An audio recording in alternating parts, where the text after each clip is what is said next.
This is the story of your enslavement, how it came to be, and how you can finally be free. Like all animals, human beings want to dominate and exploit the resources around them. At first, we mostly hunted and fished and ate off the land, but then something magical and terrible happened to our minds. We became, alone among the animals, afraid of death and of future loss. And this was the start of a great tragedy and an even greater possibility. You see, when we become afraid of death, of injury and imprisonment, we become controllable and so valuable in a way that no other resource could ever be.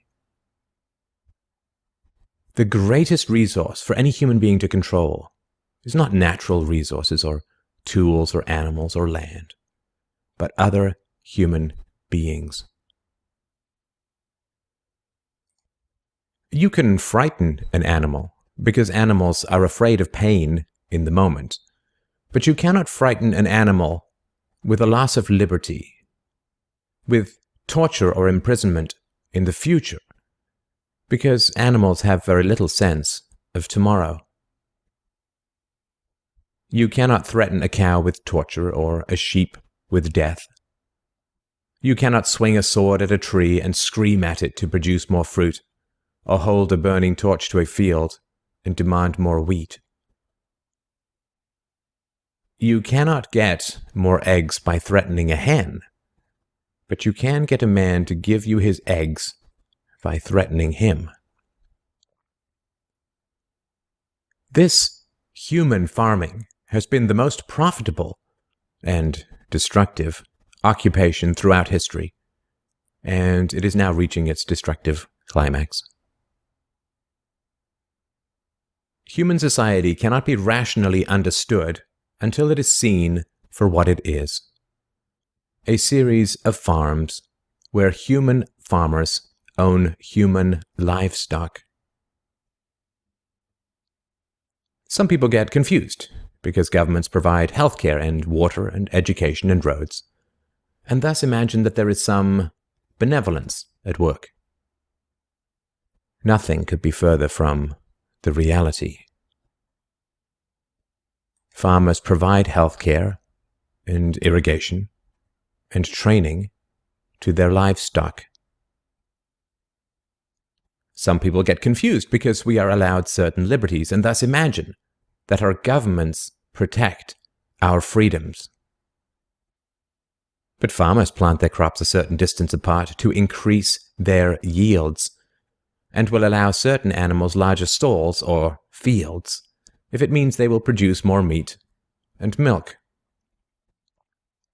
In your country, your tax farm, your farmer grants you certain freedoms, not because he cares about your liberties, but because he wants to increase his profits. Are you beginning to see the nature of the cage you were born into? There have been 4 major phases of human farming. The first phase in ancient Egypt was direct and brutal human compulsion. Human bodies were controlled, but the creative productivity of the human mind remained beyond the reach of the whip and the brand and the shackles. Slaves remained woefully underproductive and required enormous resources to control. The second phase was the Roman model, wherein slaves were granted some capacity for freedom, ingenuity, and creativity, which raised their productivity.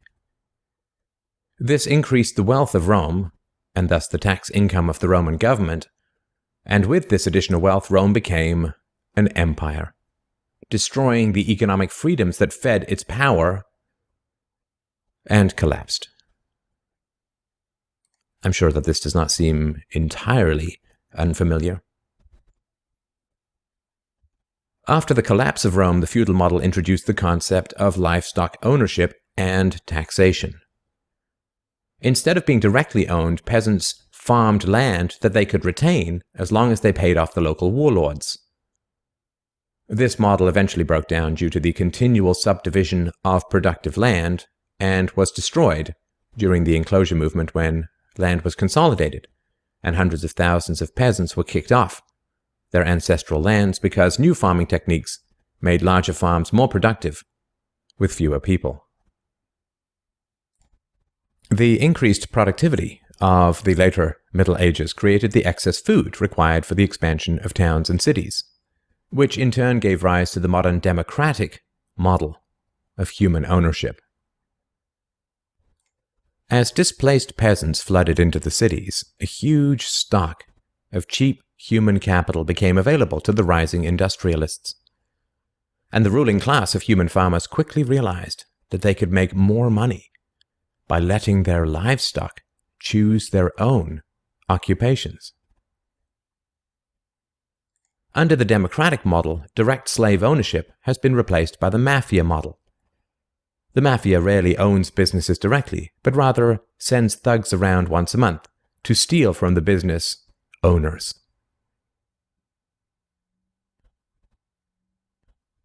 You are now allowed to choose your own occupation, which raises your productivity, and thus the taxes you can pay to your masters. Value this time in your life, kids, because this is the time in your life when you still have your choices. And it goes by so fast. When you're a teenager, you think you can do anything, and you do. Your 20s are a blur. 30s, you raise your family, you make a little money, and you think to yourself, what happened to my 20s? 40s, you grow a little pot belly, you grow another chin. The music starts to get too loud. One of your old girlfriends from high school becomes a grandmother. 50s, you have a minor surgery. You'll call it a procedure, but it's a surgery. 60s, you'll have a major surgery. The music is still loud, but it doesn't matter because you can't hear it anyway. 70s, you and the wife retire to Fort Lauderdale. Start eating dinner at 2 o'clock in the afternoon. You have lunch around 10, breakfast the night before. Spend most of your time wandering around malls looking for the ultimate soft yogurt and muttering, how come the kids don't call? How come the kids don't call? The 80s, you'll have a major stroke. You end up battling with some Jamaican nurse who your wife can't stand, but who you call mama. Any questions? Your few freedoms are preserved because they are profitable to your owners. The great challenge of the democratic model is that increases in wealth and freedom threaten the farmers. The ruling classes initially profit from a relatively free market in capital and labor, but as their livestock become more used to their freedoms and growing wealth, they begin to question why they need rulers at all. Well, nobody ever said that human farming was easy. Keeping the taxed livestock securely in the compounds of the ruling classes is a three-phase process. The first is to indoctrinate the young through government, quote, education.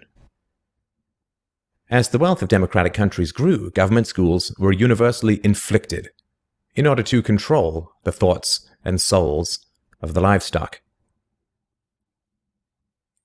The second phase is to turn citizens against each other through the creation of dependent livestock.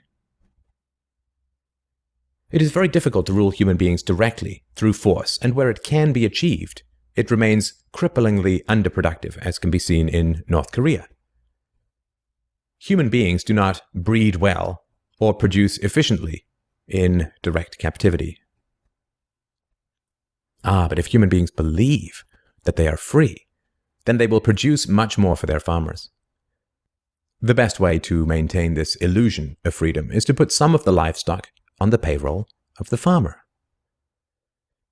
Those cows that become dependent on the existing hierarchy will then attack any other cows who point out the violence, hypocrisy, and immorality of human ownership. Officers positioned Grant face first on the floor with one officer near his head, a second near his back, and a third officer standing nearby.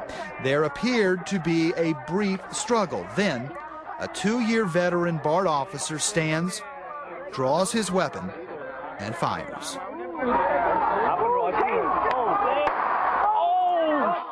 Freedom is slavery, and slavery is freedom. If you can get the cows to attack each other whenever anybody brings up the reality of their situation, then you don't have to spend nearly as much controlling them directly. Those cows who become dependent upon the stolen largesse of the farmer will violently oppose any questioning of the virtue of human ownership. And the intellectual and artistic classes, always and forever dependent upon the farmers, will say to anyone who demands freedom from ownership, "You will harm your fellow cows." The livestock are thus kept enclosed by shifting the moral responsibility for the destructiveness of the violent system to those who demand real freedom. The third phase is to invent continual external threats so that the frightened livestock cling to the protection of the farmers. This system of human farming is now nearing its end. The terrible tragedies of modern Western economic systems has occurred not in spite of, but because of past economic freedoms. The massive increases in Western wealth throughout the 19th century resulted from economic freedoms. And it was this very increase in wealth that fed the size and power of the state. Whenever the livestock become exponentially more productive, you get a corresponding increase in the number of farmers and their dependents. The growth of the state is always proportional to the preceding economic freedoms. Economic freedoms create wealth, and the wealth attracts more thieves and political parasites, whose greed then destroys the economic freedoms. In other words, freedom metastasizes the cancer of the state. The government that starts off the smallest will always end up the largest. This is why there can be no viable and sustainable alternative to a truly free and peaceful society. A society without political rulers, without human ownership, without the violence of taxation and statism. To be truly free is both very easy and very hard. We avoid the horror of our enslavement because it is so painful to see it directly. We dance around the endless violence of our dying system because we fear the attacks of our fellow livestock. But we can only be kept in the cages we refuse to see. Wake up. To see the farm is to leave it.